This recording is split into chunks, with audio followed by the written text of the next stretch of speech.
We are officially live. Welcome to week 3's Beard Watch. It is really starting to get out of hand now. Yours is.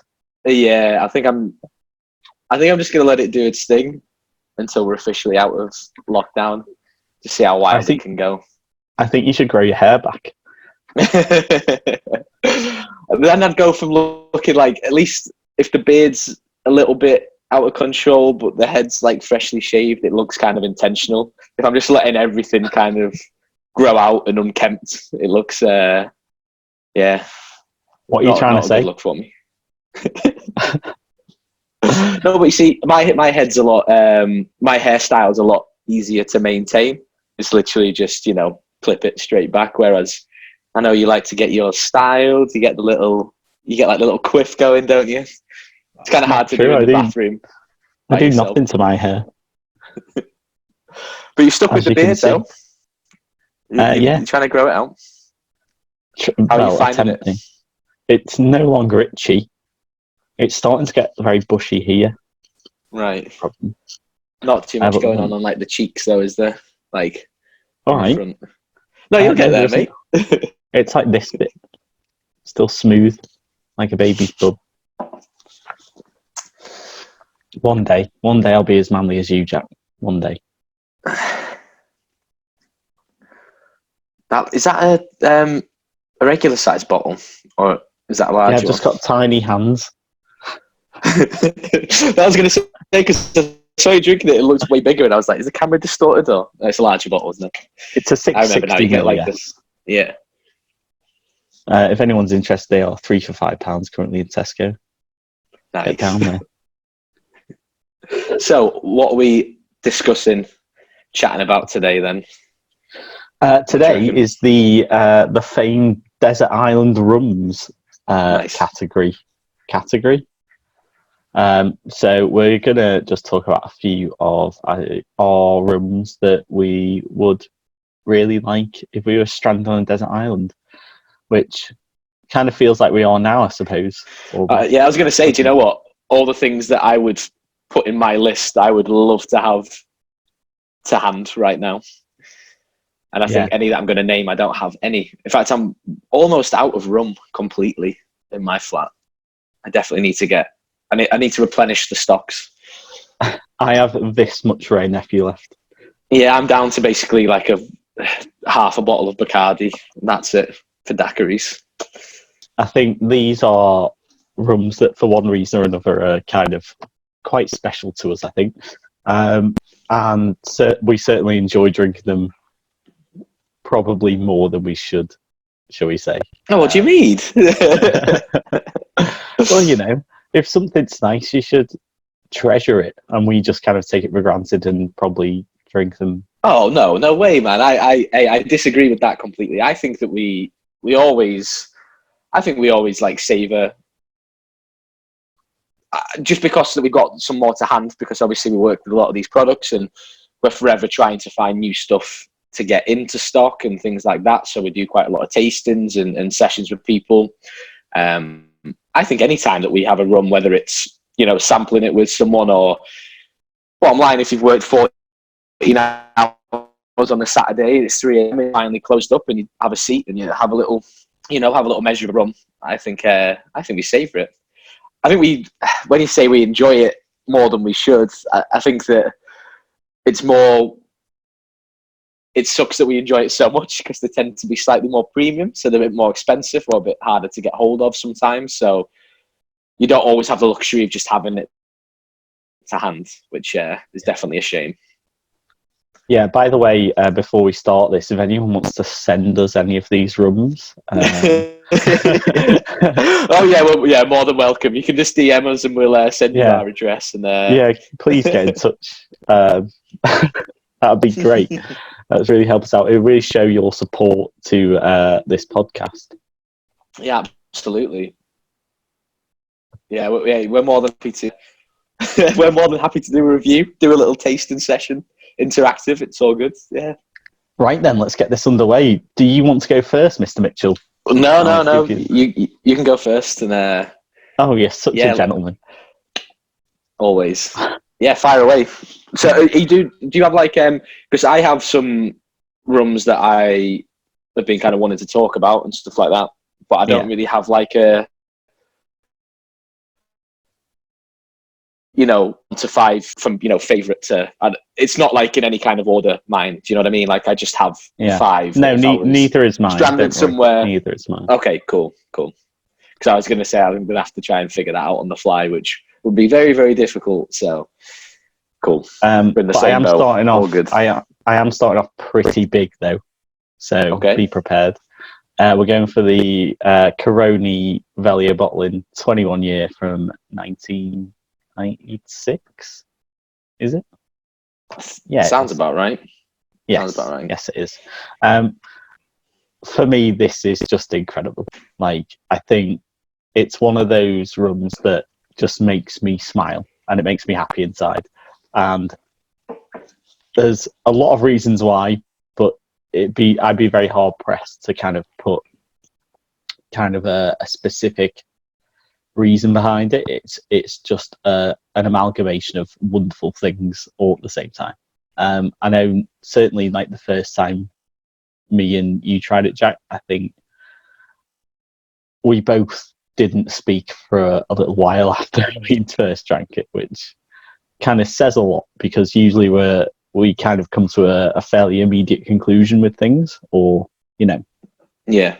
No, I remember because it's quite a funny story. So over the course of like the last probably 2 years, you were sort of like tasked with rewriting the rum menu for where we work in the Smuggler's Cove. So over the course of that few years, you were kind of like trawling, you know, forums online and reading reviews and reading articles and tasting stuff and arranging meetings and things like that. And you were trying quite a lot of rums, and then I started getting more involved with the process as well and things like that. And you had your kind of finalized list, you know, and you had to do quite a lot of chopping and changing for various reasons. And you had your final solid list of things that you wanted to get.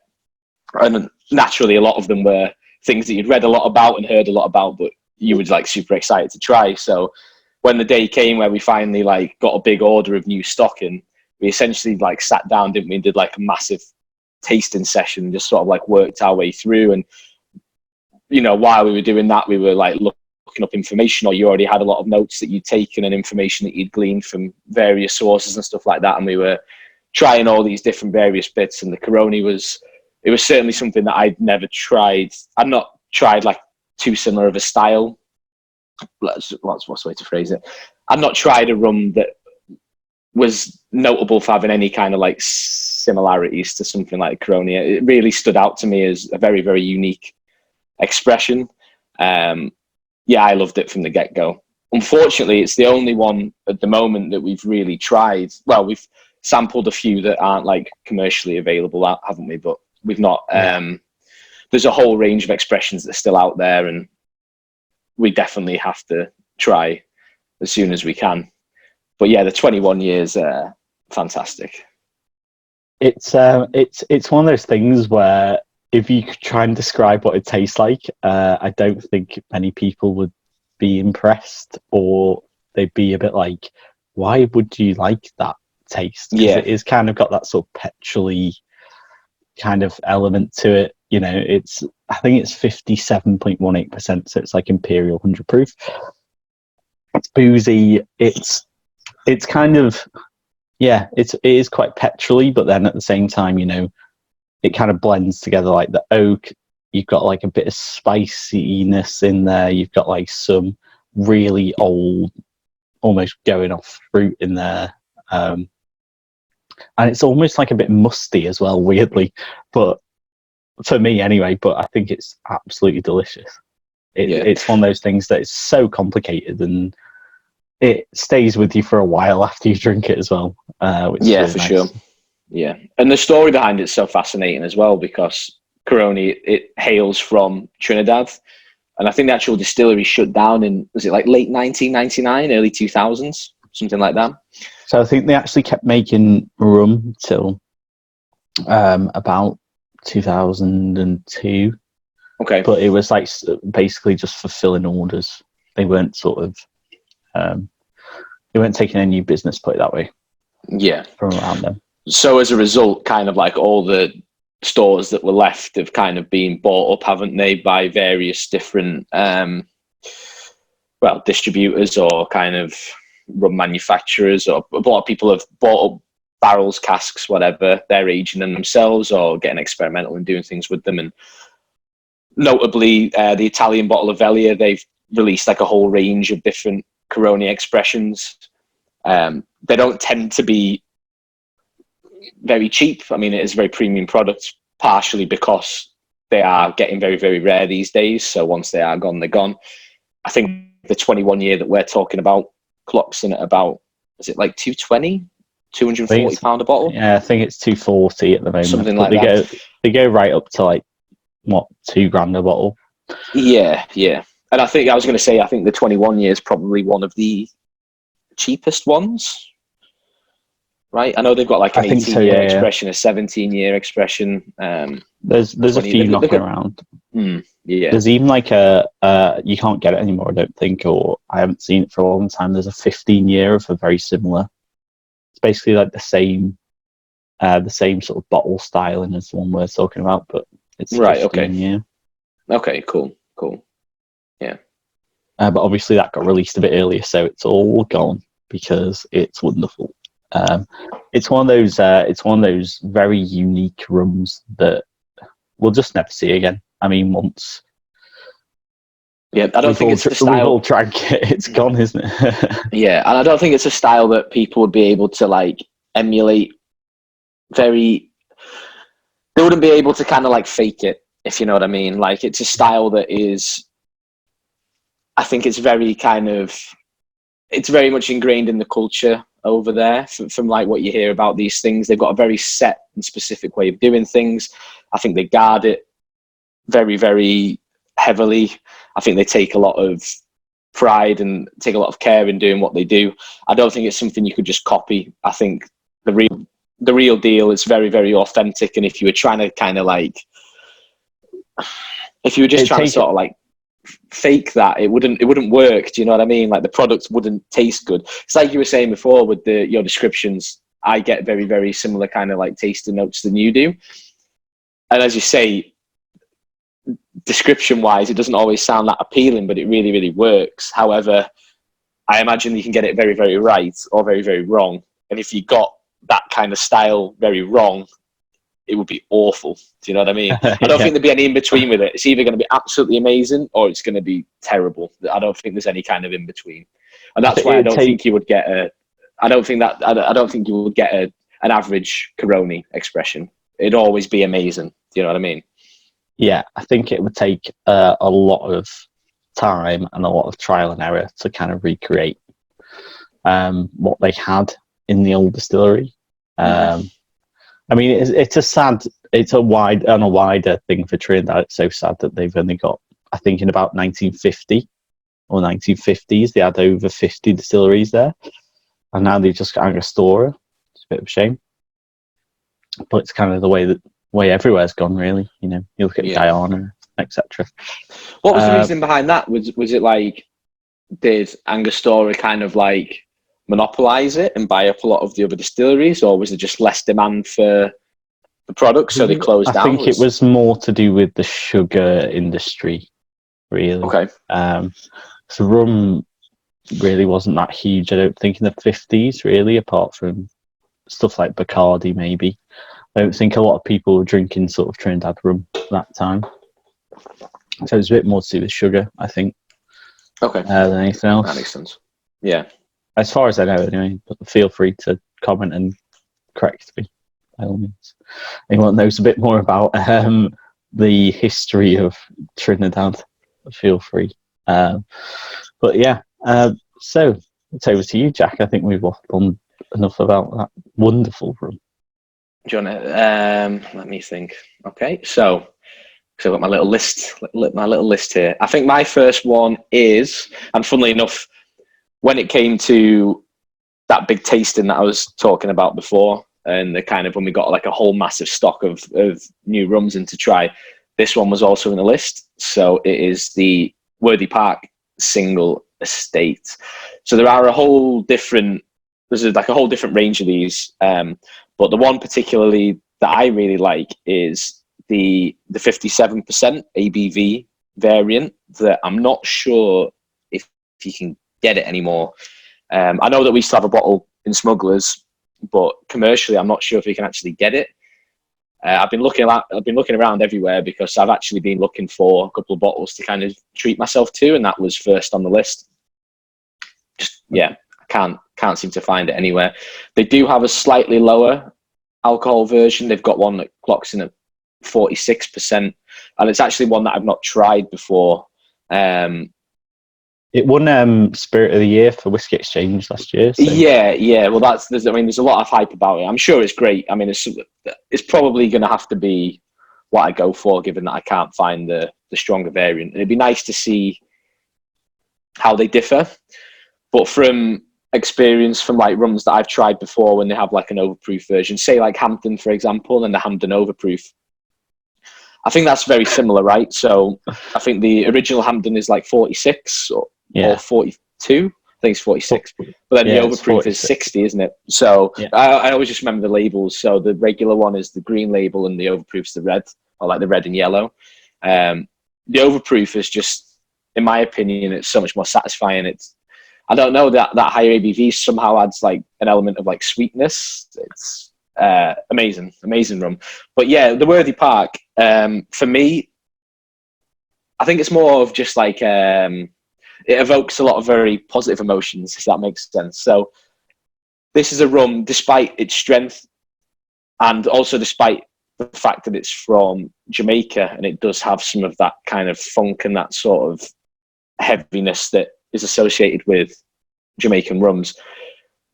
The mouthfeel, it's like very, very oily. When you have a little sip of it, it like really coats your mouth, and it's super, super smooth.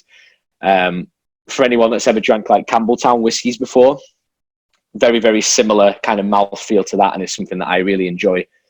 This rum is like my sort of go-to if I've ever had like a really heavy shift. Anyone that works in hospitality will know you have those very grueling 14-hour Saturday shifts sometimes, and you just sit down at the end of it and you're there with the other staff members that have been on with you, and no one speaks for 5 minutes. You just crack open a beer or you have a rum or whatever. And I would say that the Worthy Park single estate is always kind of my go-to. It doesn't matter how tired I am.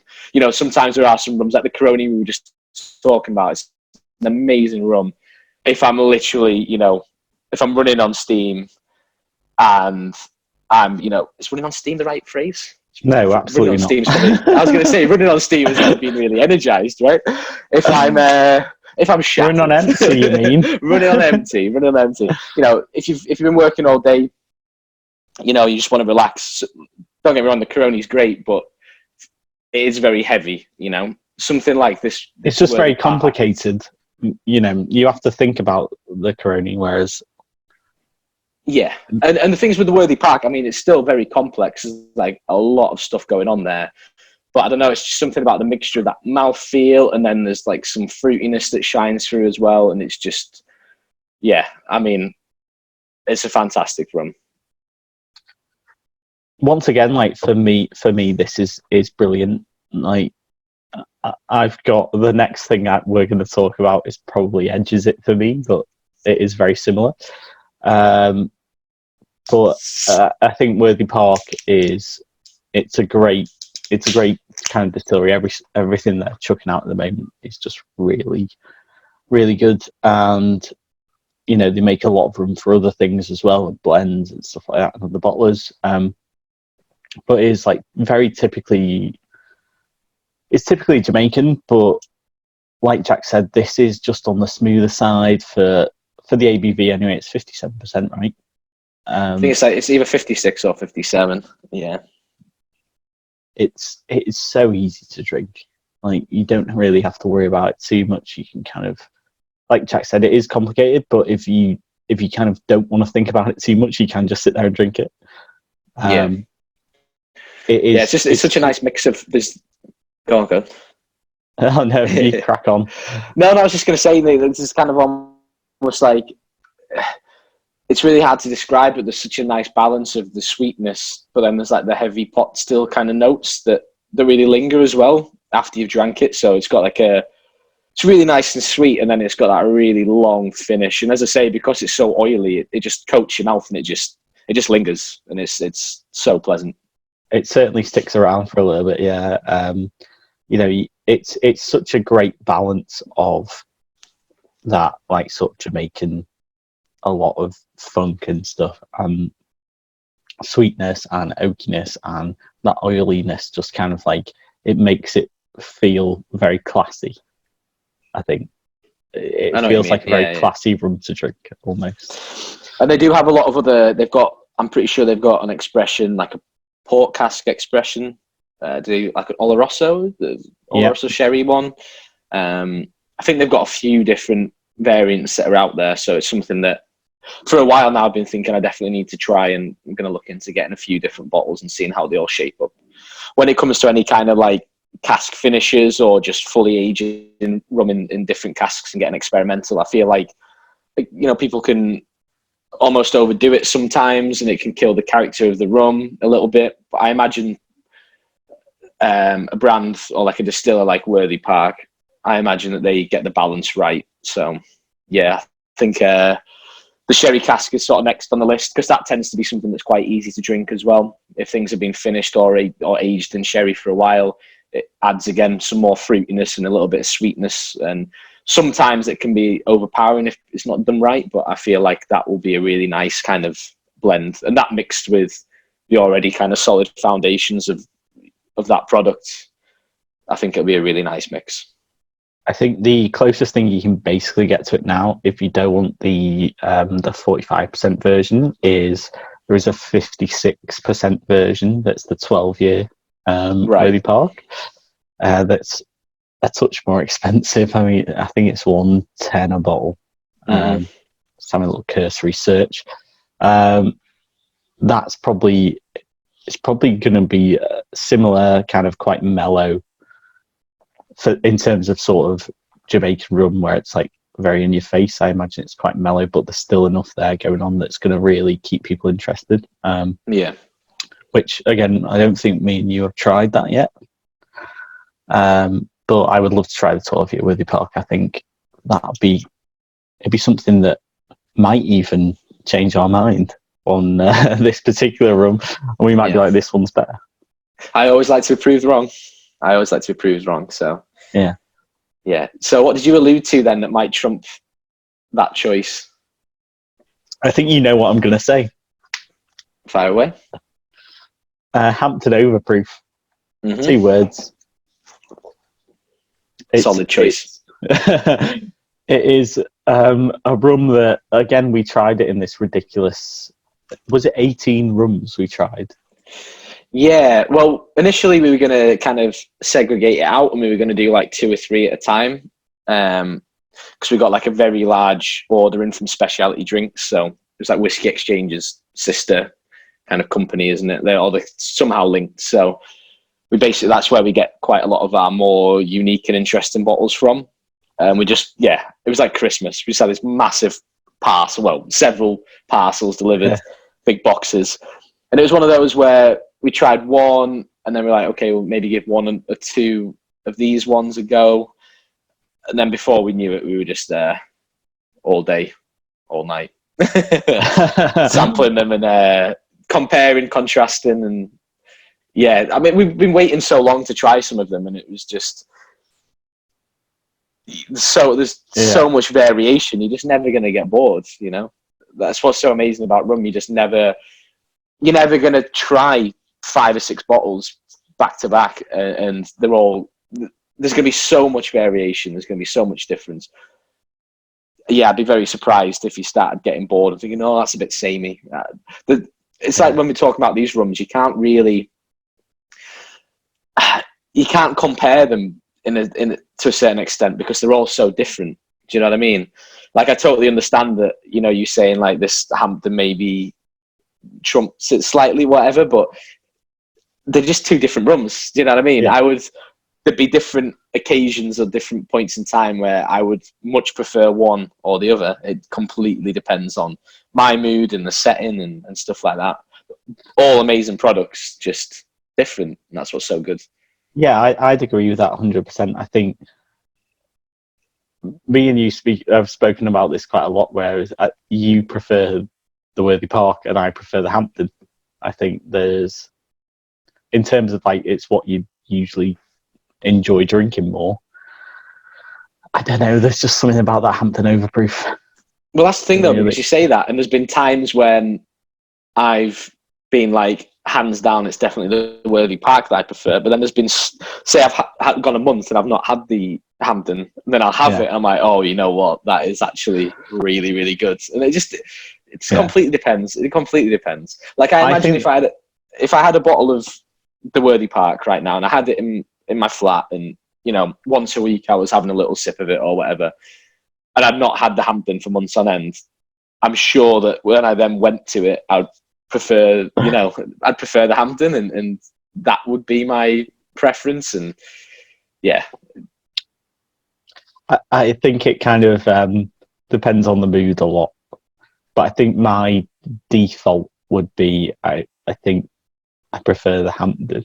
There's just something about it that I say this to you all the time as well in work. It just makes me happy. I don't know what it is.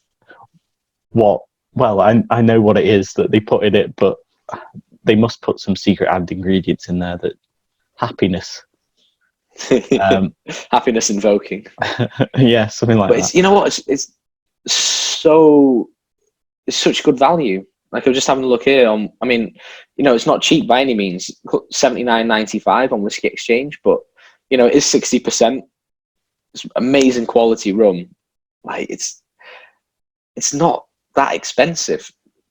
I'm a big fan of like brandy and whiskey and things like that, and you start to delve into that world, and when you're looking at certain bottles, and you know, when you're looking at things that have been aged for a little bit longer and things like that, it just gets you almost get priced out. Do you know what I mean? If you're just like a bit of an enthusiast and you want to give some things a go,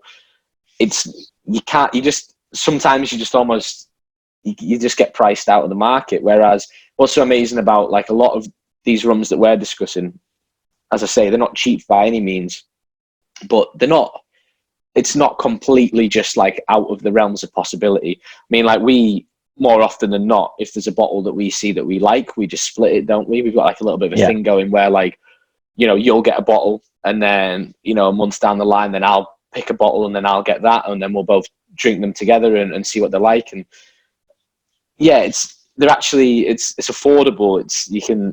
And it's affordable enough that you can play around a little bit and try a few different things. And it's, you know, it's not like you're going to be wasting hundreds and hundreds of pounds if you get a bottle that, you know, maybe it's not all it's cracked up to be, or it's not, you know, just, it's not quite for you. I think there's a very big difference between that probably, let's say, £80 to £120 bracket. With rum, you can do so much with that. Whereas if you're like a Scotch whiskey drinker or like a brandy drinker, like you said, that's the beginning. That's like entry level stuff. Entry level. Yeah. Whereas, you know, you're talking like that £1,000 for a decent bottle, maybe, or, you know, certainly high hundreds. So it's kind of quite nice that there's so much sort of scope there in rum between sort of 80 and 120, where you can really have a great time and drink ridiculously good things. Like ridiculously good things. Yeah, that's the main thing. Like, they are legit, authentic, highly complex, just high quality products. There's just no question. You know what I mean? When you research these distillers and you look into their methodology and how they do things, they're not cutting any corners. You know, it's a very, very long, arduous and specialized process that is creating these amazing liquids, and the price is just the steal. I mean, yeah, I've just got nothing else to say about that. It's, you know. Yeah, back to the Hampden anyway. Oh, it's one of those things that actually probably splits the Caroni and the Worthy Park quite nicely, because it is a bit more on the sort of petrol-y side, I think, to the Worthy Park. But there's still that Jamaica sort of old bananas and like grilled pineapple and a bit of filth in there as well, which is so good. Especially, I think, especially at 60% rather than the 46. I think it really starts to shine then. Yeah.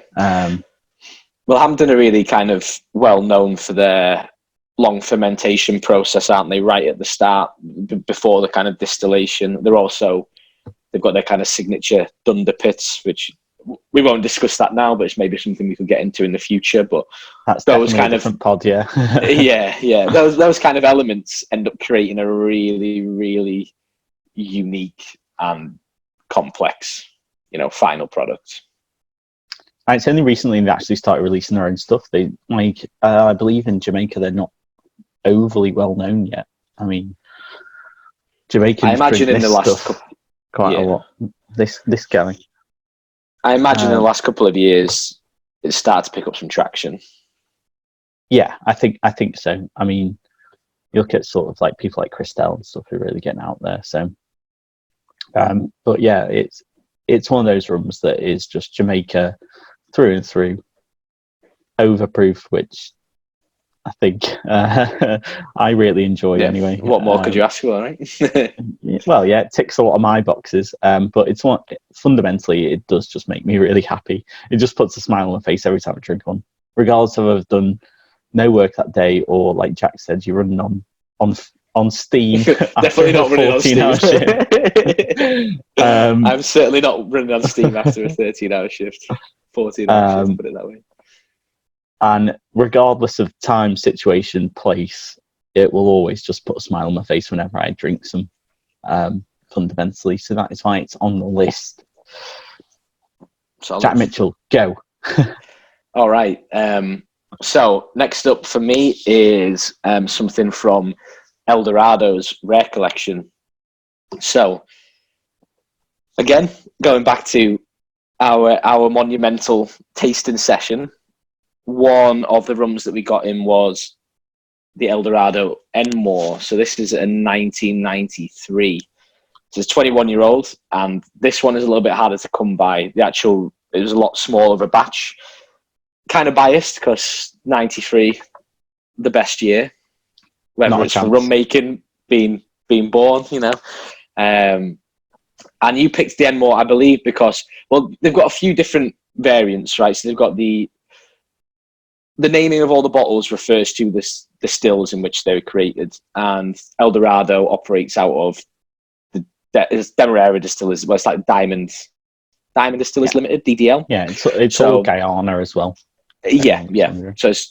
So basically, each of these in this rare collection is named after the still that they've kind of were initially distilled on. So there's the Enmore, there's Versailles, and there's also Port Morant as well.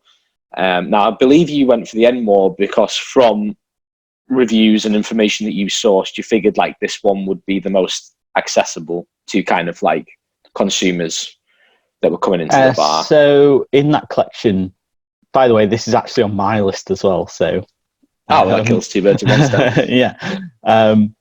This is from that collection that was out at the same time. Of the three different stills, this one's the lowest ABV. It's 56.5. Which in terms of us in obviously Smuggler's Cove, we don't want to blow people's heads off that much. Well, okay, occasionally, but well, this one's it's quite interesting. Yeah, it's a fine line, isn't it? Because I imagine someone that is a bit more of an enthusiast would go for something like this. So chances are someone that was an enthusiast would be a bit more experienced drinking this kind of thing anyway. So they wouldn't. The ABV isn't something that would particularly face them. I feel like the more of the kind of rum world you delve into, or any spirits really, if something's high quality, the ABV doesn't matter. It shouldn't be super daunting. Obviously, you've got to be careful with what you're drinking and be responsible, but it doesn't matter whether you're drinking beers or you're drinking, overproof rum. You should always be kind of moderated a little bit anyway. But yeah, I mean, this for me is amazing. I've not had the opportunity yet to try any of the others. Me and you have discussed this before, and like the Port Morant is It's on the very list. much on our hit list. Yeah. And that one, I mean, that one's a little bit stronger. It's a little over 61%, I believe. And the Port Morant still itself has fantastic and like unique history. It's like the world's largest double wooden pot still. So, and it's been around for hundreds of years now. I mean, I don't even know how it still operates. I presume that they must do fairly frequent maintenance to it at this point, and it must be reinforced and kind of jacked up with like some kind of more modern technology, or I don't know. Just intuitively, to me, it doesn't make sense how something can be made of wood and take that much usage and still be good to go. So I imagine that it gets a fair lot of, refurbishment and care. But as a result of this still, the amount of flavour that is imparted into the final products, anything that comes off a Port Morant still, or typically there'll be blends now, and it'll be a mixture of like Jamaica, Guyana, Barbados, for example, like Diablesse rum from Manchester. It uses a mix of all three, and that kind of Guyanan element really shines through. And Port Morant in particular has got, in my opinion, I can't even really describe the flavour profile from the rums that come off that still, but they really just resonate with me in a good way. The Enmore is something that I've got less familiarity with, to be honest. But I don't know, this rum, it's just so good. It's just so good. The Enmore is also a wooden still, but it's I think the only wooden column still in the world, I believe. So again, the amount of maintenance that they must have to do and upkeep with it for it must be ridiculous, because I imagine they're swapping out bits of wood left, right, and centre. But it's been going for a very long time. It's also a great sort of the thing they use a lot for the biggest range of rums in the Diamond Distillery.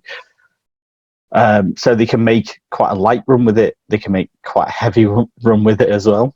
It's very versatile. A lot of flexibility there. Yeah.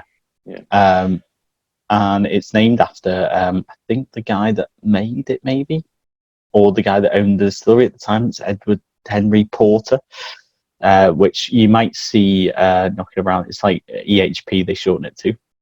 Okay. So they used to put that, basically used to stamp that on the barrels, I believe, for stuff that's made in this Enmore still. So if you see EHP on a bottle, it'll refer to that and have some Enmore in it. Yeah. Or be the final product's so good. It's just, you've just got the classic kind of characteristics. You've got, your tobacco, you've got your like leather, smoothness, got caramel, vanilla. You've just got all the good stuff. Just ticks all the boxes. Funnily enough, I think it was when we met with Cleo from Diablesse was one of the last times that I tried this. So we've been talking about the rum that she created, and we were talking about the blend that was in there. And as I alluded to before, it's the normal kind of like, I believe it's just like the Diablesse Gold rum that they have is a mixture of Jamaica, Guyana, Barbados, and the dream, the holy trinity. Exactly. And the element from Guyana, if I remember rightly, it was off the Port Morant still. I think that's where that element in the blend kind of comes from. And I said at the time, because I was showing off our kind of rum collection when we were in Smugglers, and I just said, we don't have the kind of Port Morant, but this should be at least the next best thing. And we were drinking it, and it was the first time I'd tried it in a while and thought, you know what, this is something special. It's something that when I originally tried, I wasn't too overwhelmed with. Like, I thought it was very nice, but it didn't really like absolutely blow my mind. And then I think the third or fourth time I had it, I was like, oh my God, this is something else. Warm to it. Yeah. In terms of price point, this one's starting to get up there a little bit. it sits at, is it about 170, 180 a bottle? I think so. Yeah, I think it used to be around 150, but it's gone up a touch. Yeah. They're a little bit rare. So yeah, so all of the El Dorado collection. I mean, they've got some fantastic expressions that are slightly less aged. Yeah, I'm pretty sure we discussed it in a previous podcast that we did. But you know, like everything from their 3-year to their 21-year, they're all fantastic rums, and all those don't even push kind of like 80, 85 quid, do they? Maybe the 21 is up the 21's about 95, yeah. Yeah, but you know, the 12 and the 15, you're looking at 40 and 50, something like that, pounds a bottle. So this is quite a little bit, you know, up there, but it's certainly, given how rare the actual liquid is and the quality as well, I think it's certainly justified. So, I believe it's me next. I think. Yeah, shoot. For me, it's this is a weird one, and I think you might not necessarily agree on this in terms of like a desert island rum, but okay. I'm a fan, and I'll explain the story as to why I'm a fan. So this is Pussers Gunpowder Proof. So it's kind of a bit of a ode to sort of traditional Navy rum. So it's bottled at 54.5%. You know, it's meant to be that rich, full sort of Navy rum, boozy flavour, all the good things, essentially, for me anyway. And to be honest, I wasn't too impressed with it or overwhelmed by it or intrigued by it for a few years, actually, from kind of first trying it. And then I actually went to a blind tasting, did a blind tasting for Imbibe magazine in Manchester at Liars Club, where we tried an ungodly amount of rum. I think it was like 22 different rums or something, like complete blind tasting or whatever. And for me, this is the one that really stood out as being very easy to drink, interesting, but not overcomplicated. You know, there's some subtle things going on in there, but then there's some things that smack you in the face in there as well at the same time, which for me, kind of, for the price point and, you know, for the ABV and for the history of it even, because it is kind of like a throwback, really. I mean, there's not too many places kind of making that sort of style of rum anymore. It's great, to be honest. It's really good. Even like the new 15 year is delicious. The old 15 year is interesting as well, which I tried them side by side a couple of months ago in work.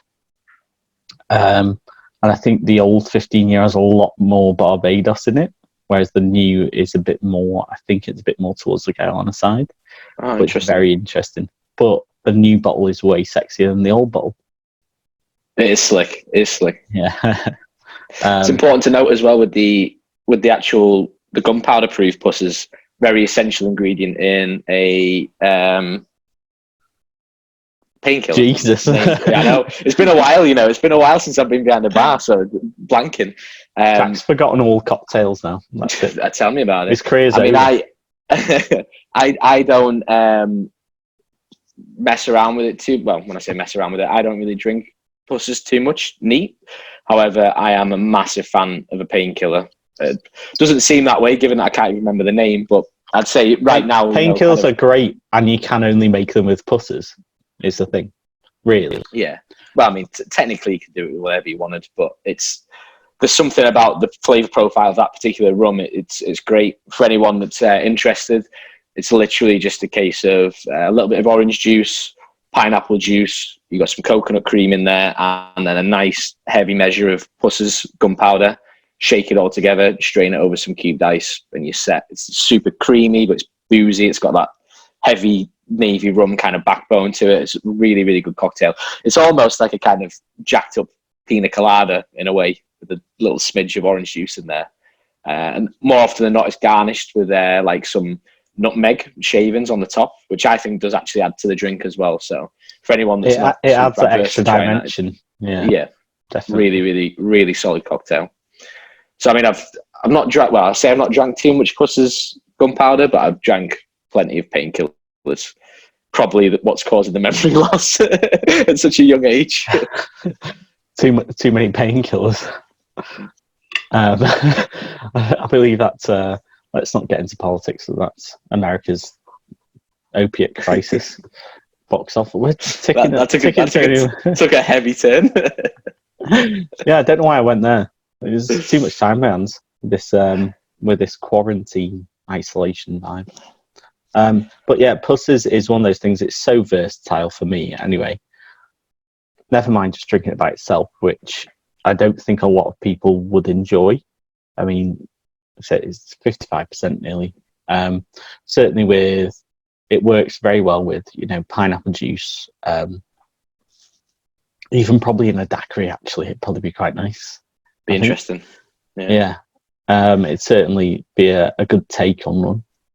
Yeah. Pussers are coming out with they're coming out with an anniversary edition, aren't they? I believe they've released it. Yeah, the 50th anniversary for Black Top Day. But I believe they're pretty much all snapped up now. I think you'd be very hard pressed to find one. Okay. Now, fingers crossed that we're out of the situation by the end of July, or certainly at least allowed to roam freely. So could maybe try and get our hands on a little sample of it or something to give it a whirl. I imagine it's very, very complex and interesting. Yes. I think we tried it, didn't we? And we tried it with Gavin, remember? Yeah, well, yeah. I think I always need, with any rum, it's not just an excuse. I need like a couple. I need to sit down with it, go away from it, and then try it again. And it's more often that kind of second time around where I can really make my mind up on it. If that makes any sense. Yeah, so, I think to get a really well-rounded kind of opinion on something, it needs two or three stabs at it. At least. As I say, it's not just us making excuses. It's a good way to do it. Have a little try, even if it's something you don't like as well, because there's been plenty of things that I've tried that I've really not liked. Obviously, come away from it and I'd go back to it again and give it another whirl. And more often than not, you'll be very surprised. There'll be certain things that you'll warm to, or that, again, it's completely situationally dependent. How you feel at the time, on the day, the setting that you're in. Give most things a second try at some point, and rum specifically. Yeah. I don't want to know where you're going with that. So. Well, I'll try anything once, maybe twice. I was going to say, what's the Kill Devil that we have in work that I personally have got a complete 180 on, and I think it's delicious. I think it's Jamaican. I believe it's the Jamaican one, yeah. But I can't remember where it's from. No. For me. It's been a while. It's been a while since we've had a drink of it. That's one of those things that I've tried like 4 or 5 times now, and every single time I'm like, this is better. This is better. Yeah. Mm-hmm. Is it? Yeah. It's not Long Pond. But I honestly can't remember. It's been a long time since I've going to drive me got that bottle out of the cabinet. But yeah, what's your next rum, Jack? So my next one is actually a white rum. Given that we were discussing a lot of white rums in the, you're right there. Speaking of white rum, yep. So given that we were speaking about white rums a little bit in the last chat we had and talking about daiquiris and such, I would hope that if I was stranded on some kind of desert island or stranded in my flat, I'd at least have access to a little bit of sugar and a little bit of lime, could make some daiquiris. Or, again, as we were speaking about last time, there are plenty of white rums that just stand up by themselves completely neat. So this is a bottling by Velier. It's Forsyths, Worthy Park, 502. So it's from the Habitation Velier range. This is something that we acquired quite recently. Insanely tasty. So much fruit going on, so much flavour. For anyone that says that white rum or white spirits full stop are pretty bland and flavourless and should only be used as the base for spirits and stuff, this is should be enough to completely change your mind on that. It's derives kind of like a lot of its flavour from its super long fermentation process. So I believe that it's actually fermented for like three months, something absolutely insane. And as a result, from that process, there is so many interesting and funky things that kind of shine through. On top of that, kind of like with the Worthy Park I was talking about, it creates this really almost like creamy liquid. So the mouthfeel on it is very, very smooth. Why are you pulling that face? What do you mean? Nothing. You crack on. Again, I don't want to know. I don't want to know. But yeah, it's fantastic. You've just got, there's so much fruit going on in there. There's almost like kind of like some coconut-y-esque flavors that shine through a little bit of like nuttiness in a weird way. Some like cloves and things like that. It's kind of like sweet, but it's earthy. I feel like like I was saying with the Hampden, and you've got the two variants, and there's one that's a little bit more higher in ABV. This sits at 57%, and I feel like that higher alcohol content actually allows like some sweetness to really kind of like shine through. It's so easy to drink, and someone looking at it, I mean, the design of all the Habitation Velier bottles, it looks kind of like a big medicine bottle. There's a lot of information on the front, which is something that I really like about their entire range. So included on there, you've got the date that it was bottled, you've got the congeners or the ester counts. There's a lot of information, super transparent. So if you're a bit of a novice or you're not familiar with the range, you look at something like that and it looks like it'll be extremely daunting to kind of like look at all this information and try and decipher what it means and what the product is going to be like. Add on an element of the fact that it's a white rum and the strength of it. I imagine it's enough to put a lot of people off, but this is, I was surprised by how good it was and how much there could be going on. We tried it by itself. We actually had a couple of decadent daiquiris with it. And it stands up. It really shines through. I can imagine you could use it in a lot of different cocktails, and all those elements that I just talked about, the flavors that are produced by those kind of like congeners that are in there, it's so fruity and full of flavor. Maybe we should do a decadent daiquiri podcast after the last one. No, take it up a notch. For me, this rum is a prime example of why we cannot categorize rums as like white, gold, dark, spiced, whatever, overproof anymore, because it is incredibly good. Words, like, it is that, like Jack said, there's so much going on in it, and it is brilliant. It's punchy, it's subtle in so many ways as well. It's easy to drink in so many ways as well. It's great in a daiquiri. I imagine you could put it in any cocktail and it'd stand up. It'd do a job in there. And all that, all that flavour, kind of like all the sweetness. Nothing's been added to it, There's no added sugar, nothing like that. So all of that flavour, all that kind of fruit, that mouthfeel, everything, it's all just naturally formed from the process. Really authentic product. I mean, if you're gonna, I imagine we'll do a podcast on fermentation and how it affects things, but I'm fairly confident no one does 3-month fermentation on anything, or very rarely. Pretty crazy. It's pretty crazy. The end product, though, is top notch. They found a little niche there, yeah. And the worst thing is it's not cheap, I believe. But if you know what you get yourself into, you looking more at for a bottle is like between £80 and £90, something like that, retail.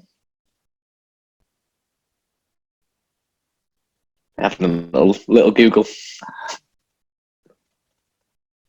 It's £58. It's only £58. Is that it? Yeah, but I mean, if you don't know what you get yourself into, it's quite a lot of money to spend on a bottle. No, of course. But now we've tried it and we know that £58 is ridiculous. Well, the reason why I paused for a second there was because I think I'm going to order some today. Legitimately. Yeah, it's £58, you can't argue with you that. can't knock it. No. Right, that's on the list. I've got a job to do after we finish this podcast. Yeah, what are we having? Well, some 502 daiquiris on the menu. Dangerous. What I'll have to do is I'll have to come round to yours, knock, and just leave it outside, and then move away from you. Keep my distance. Well, how many are you going to leave outside then? One. That's a good question and a good response. One daiquiri. I'm not interested. It's not worth anyone's effort. Okay, I'll remember that then. I mean, if it's a 502 one, I'd be persuaded. But. All right then. Seeing as you're slagging me off, hit me with another one from your list then. What are we saying? Oh well, I've gone off piste for this one, so I've actually changed my mind. Okay. Shout out to St James XO. Google it. Look into St James. Third oldest distillery in the Caribbean, I believe.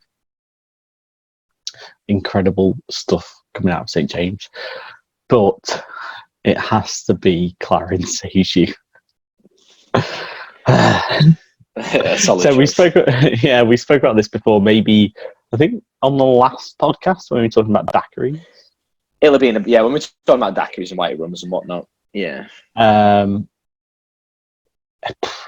mean, just to recap, if no one's listened to the last one, essentially, the whole Clairin range is bought by Lucia and Velier from Italy, but actually they all come from Haiti.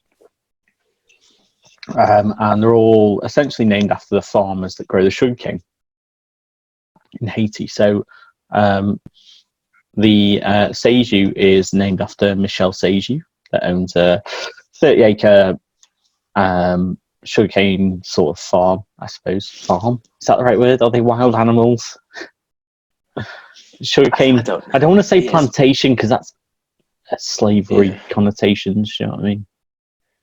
I guess it's a farm, sugarcane farm. I don't think it's 30 acres. Is hectares and acres the same thing? I think it's like either way, it's very small, isn't it? Yeah. Tiny. Yeah. Are hectares and acres the same thing? I think hectares are bigger. Right. So it might be 30 hectares then. I don't know. It's either way, it's a very small. It's a very small operation that they've got going.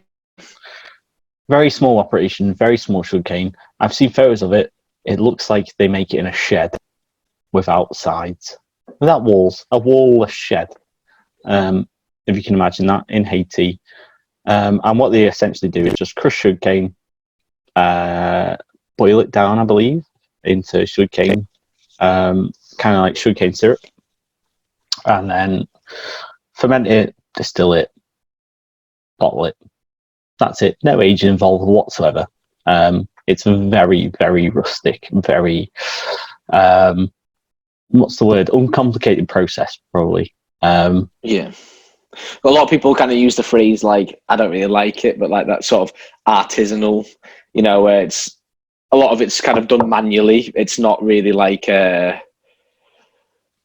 it's not like an automated process. Everything from the kind of harvest. It's certainly not mass produced, is it? Yeah, no, definitely not.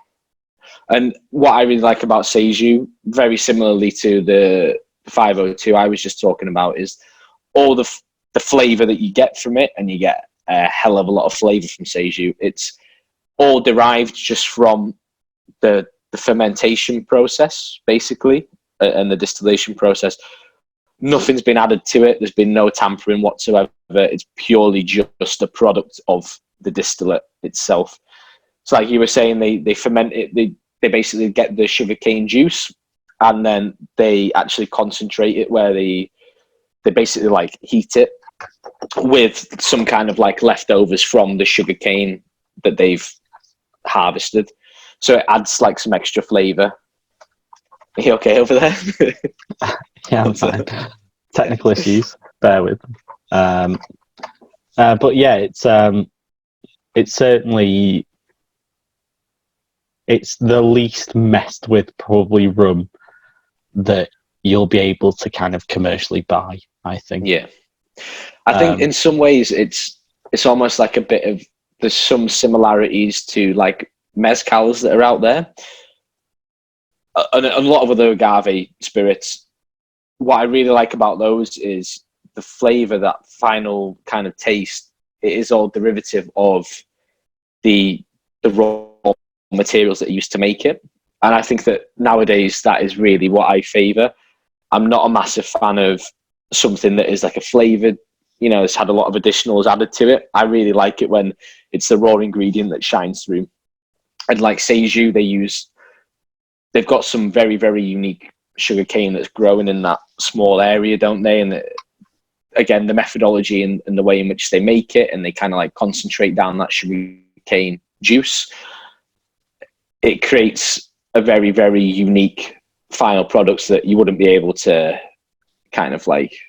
you wouldn't be able to try and copy somewhere else. No, I think it's to not tread too much into wanky wine territory. It's a celebration of sort of terroir of Haiti, I suppose, and that sort of climate, that particular region, that particular sugarcane.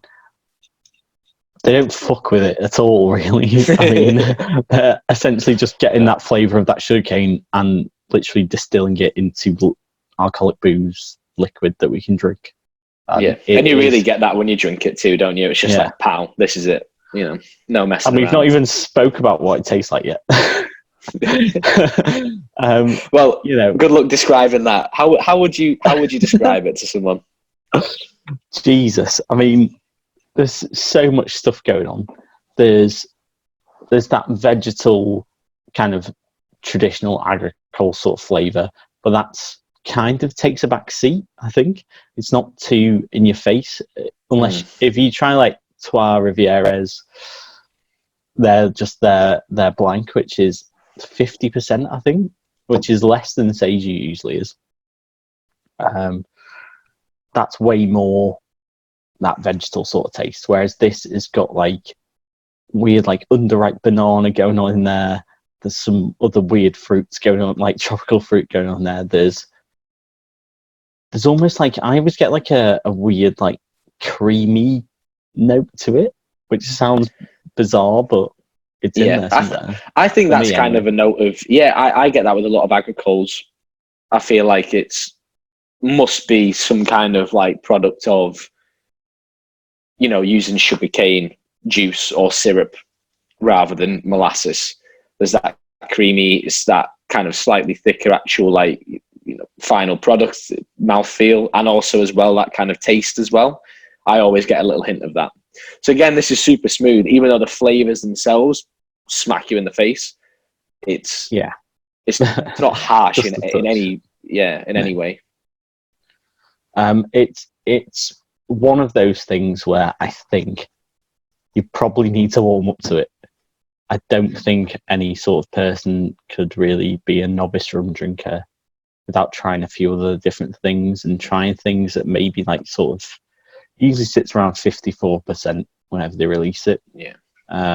Speaking of like the wine crowd as well that you mentioned before, like I reckon people that are very big into wine would probably like something like this due to what you mentioned.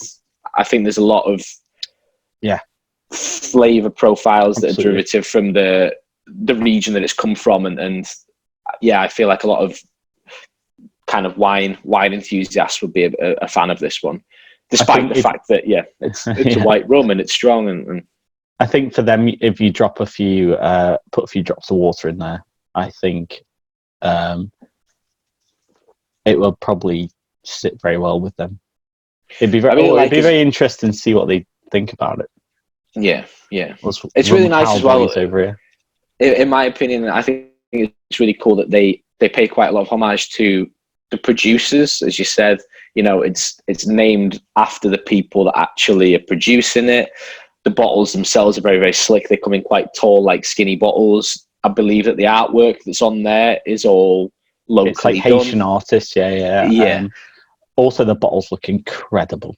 Like the artwork on all the bottles is made. Like the whole Clairin range, by the way, is beautiful. And they're all very different as well. Yeah. So you've got what do you have? You've got Sajous, you've got Vival, you've got Casimir. Yeah. They're all very different. And then you've got one called Clairin Communal that's like a blend of them all.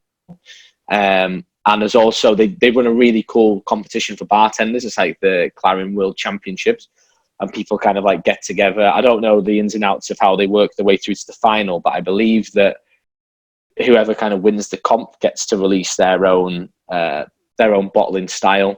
So we have the 2017, is that right? The Clairin 2017 the World that we tried. Championship 2017, yeah, which is a blend, I think, of like 4 different Clairins.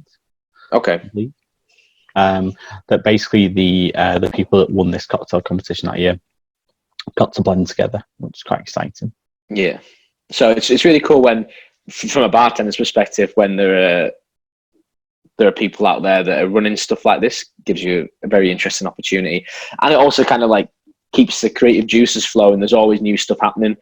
I believe that whenever Clairin do like a different batch, they always vary, don't they? Both like the product itself, the strength, and the way it's bottled, the artwork and that kind of thing. It will always vary. So. Yeah, I believe they release them pretty much yearly. So they've just started releasing some aged things with Clairin. So you forgot, Jack, by the way, you forgot La Rocha, which I think was, I believe was our favourite one, which is like the smoky one, right? Yeah, because I knew there was one more, because it didn't seem right that they named 3. I knew there was 4, and then they're kind of like communal. Oh, La Rocha is something else as well, but the Sajous is. Unfortunately, in Smugglers, the only ones that we have at the moment are the Sajous, the Communal, and the World Championship. The rest of the expressions we don't have at the moment, but we're big fans of. When I was at Imbibe last year. I mean, I've had them all before, but I just kind of like hung around the speciality stand for a little bit and just kept drinking Clairin. Snake, absolute snake. I think, spoiler alert, we will be getting some of the aged ones in Smugglers. Yeah. Are they available in the UK yet? Is that right? I'm not sure if they are. I've seen them popping up in Europe. But... I will get them. Don't you worry. They'll be coming to Smugglers very soon, no doubt, because we'll be the only people probably that have them. The final rum. My final rum. I think. Cool. Yeah, I think so. I think we've done 5. Well, I guess because we both had the El Dorado, it was kind of like, it was a crossover, wasn't it? I don't know. The Red Nephew starting to take effect, so starting to kick in. So my 5th and final one's an interesting one. So it's actually from St. Lucia Distillers. So it's their 1931 range. I believe they've got 6 editions. I don't even know how many are available at the moment. We have the 4th, 5th, and 6th one, and we've not had the pleasure of trying the 1, 2, and 3. There might be some still knocking around somewhere. Rare as I think they are quite chicken teeth. But well, I mean, yeah, it's not something that we've managed to get our hands on at the moment. So we'll see. But as I say, the 4th, 5th, and 6th, the 4th, 5th, and 6th, we've had the pleasure of trying multiple times. We actually once did a very big tasting with Dave. Shout out to Dave, who has a lot of involvement with Chairman's Reserve and also just St. Lucia Distillers and just the place in general. He's always back and forth from the sounds of things. We wanted a big tasting. It was like all the Chairman's range, the Bounty range, the Admiral Rodney's, and 1931s. What's very interesting about the 1931s is they get quite experimental with them all. So each time they do release an edition, they tend to be very, very unique and interesting. What kind of like stands out for me with the 5th edition, and for anyone that is looking for it online, you'll notice it because it's got a very, very distinct, vibrant pink label. It's bright pink. Yeah, and this it's a blend of like many different rums. I actually took some notes when we did the tasting that time. We got given like a full breakdown of everything that's in there. I mean, if you really want me to run through it with you, I can do. I have the amounts also. Yeah, there's a lot of different things in there, but a couple of key things is that it's a mixture of like column and pot still. There's like 4 rums in there that are column still, and they're aged for like 9 to 10 years in bourbon and in port casks. So you've got a lot of interesting flavour notes from there, but also column still tends to be slightly lighter. I would say that on the whole, rums from St. Lucia kind of sit more in the kind of lighter category anyway. There's still plenty of flavour to be derived from them, but it's not quite as full and in your face as something like a Jamaican or a Guyanan rum will be. So you've got all that element. I think they're quite similar to sort of almost like some Bayesian rums can be. Whereas that obviously that sort of pot and column sort of blend, which most of them do in Barbados. I think St. Lucia's quite similar to that, but it doesn't quite have the same reputation yet.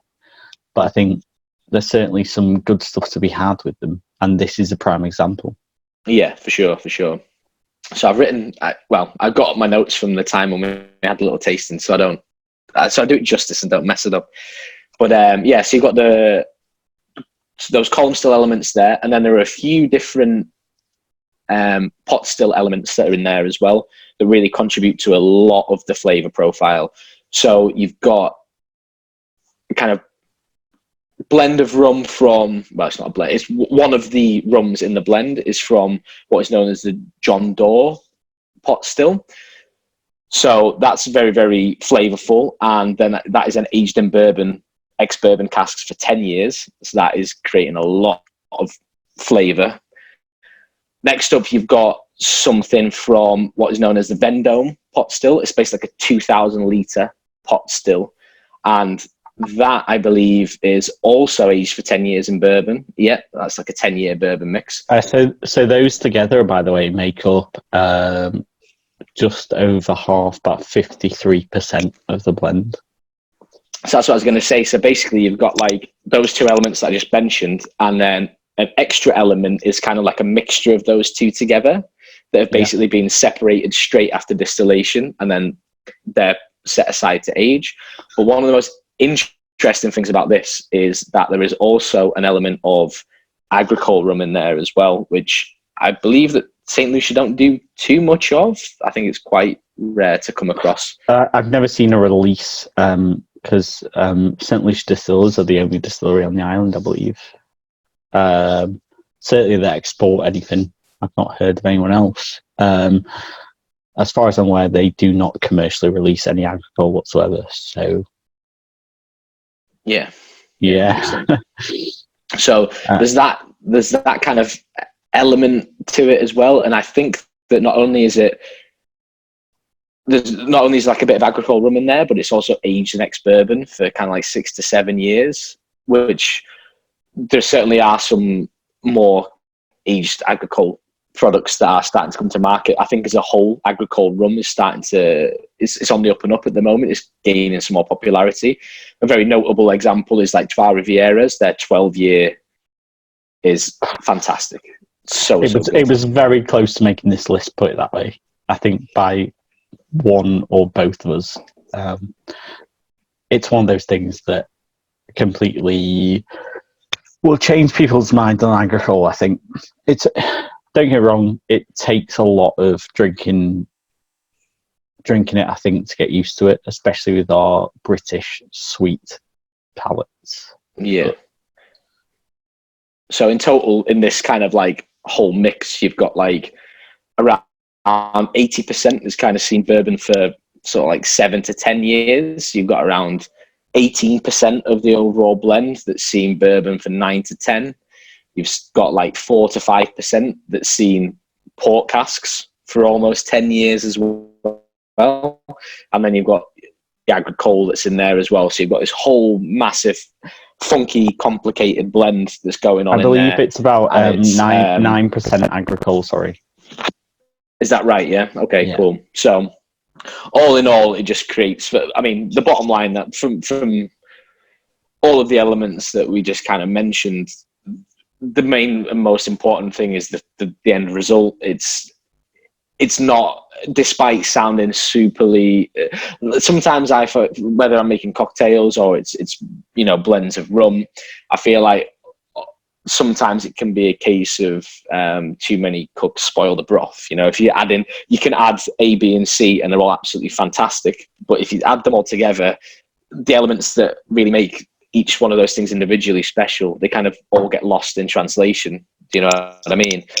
But I feel like with this 5th edition 1931, that it just adds complexity and flavour. It's a really, really nice kind of hash of a lot of different elements. I think whoever's blended this is a wizard, because for me it very much combines all the good things from pot still, all the good things from a little bit of column still in there, and all the good things from alcohol as well, and kind of merges them together in a way that makes sense, I think, and doesn't get too convoluted and overwhelming and a bit kind of loses the good bits out of everything. Yeah, I think. Because I remember trying the 4th, 5th, and 6th together, and obviously they're all great and they're all interesting for their own unique purposes. But the 5th in particular really, really stood out to me, and as a result, I mean, I would never really mix it with anything, I don't think. I mean, I'm sure that it would work well in cocktails. But I can't really think. Nothing springs to mind that I think, I would love to use that as like a base for it. I would rather just drink it as it is. It almost feels layered when you drink this.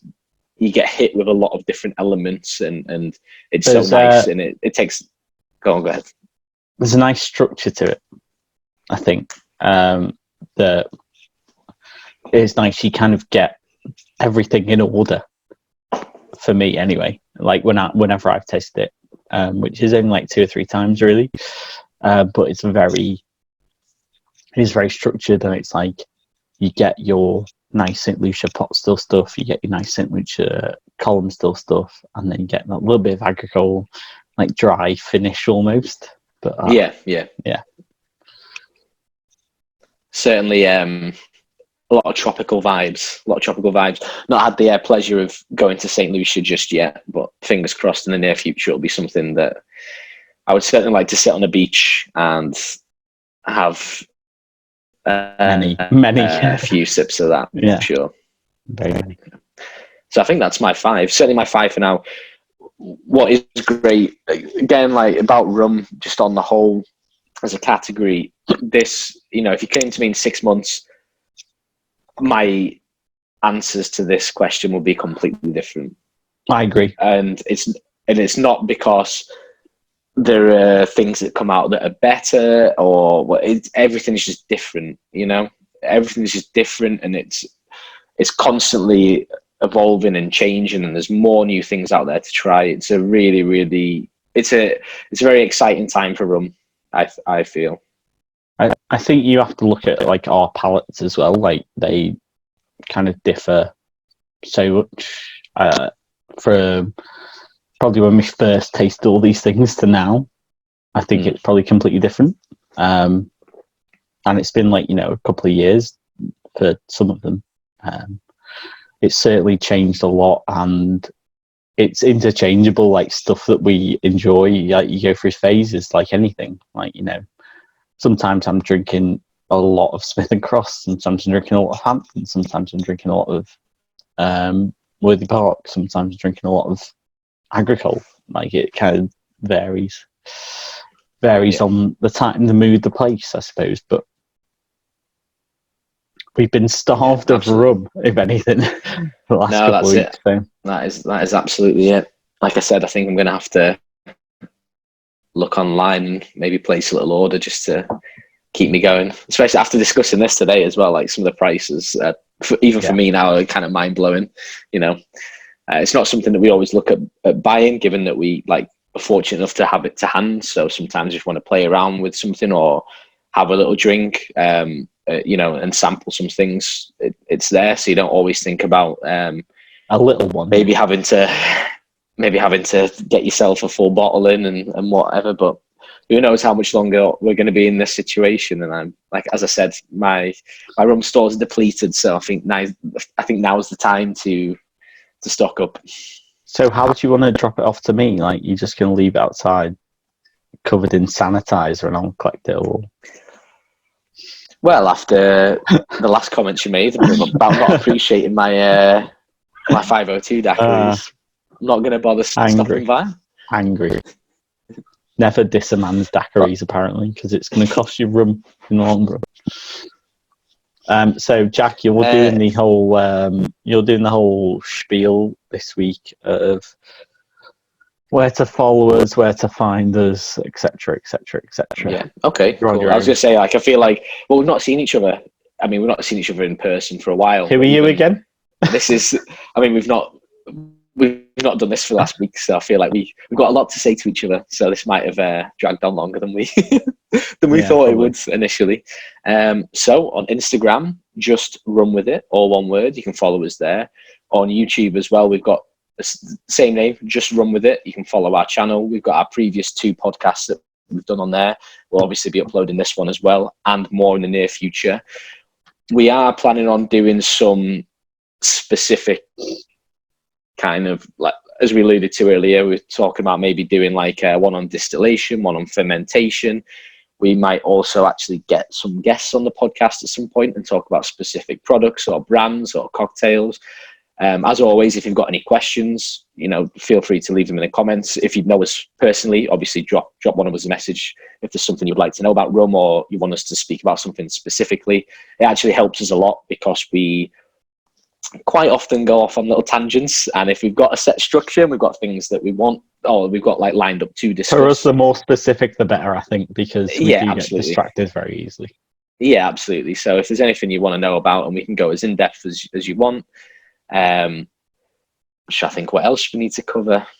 Any other bits on social media? We might be doing an Instagram live on Just Run With It on the 28th. Okay. Not sure on time yet, but if you follow us on Just Run With It on Instagram, we will post it on there. But I believe it is sometime on the 28th, which is at the moment 4 days away. Probably when you listen to this, 3 days away. Okay. Yeah, I don't even know what date it is anymore, so it'll be next one of the days next week. Nice. Cool. Well, what we can do is we can always post like we can post something in advance, can't we? Like date and a time, whatnot. That's the idea. Yes. Cool. Other than that, it's been a pleasure again. We've been talking about rums we really enjoy to drink, so can't really complain. Absolutely. Ciao for now. We'll see you. Yeah. See you next time. See you next time. Have fun, guys. Bye-bye.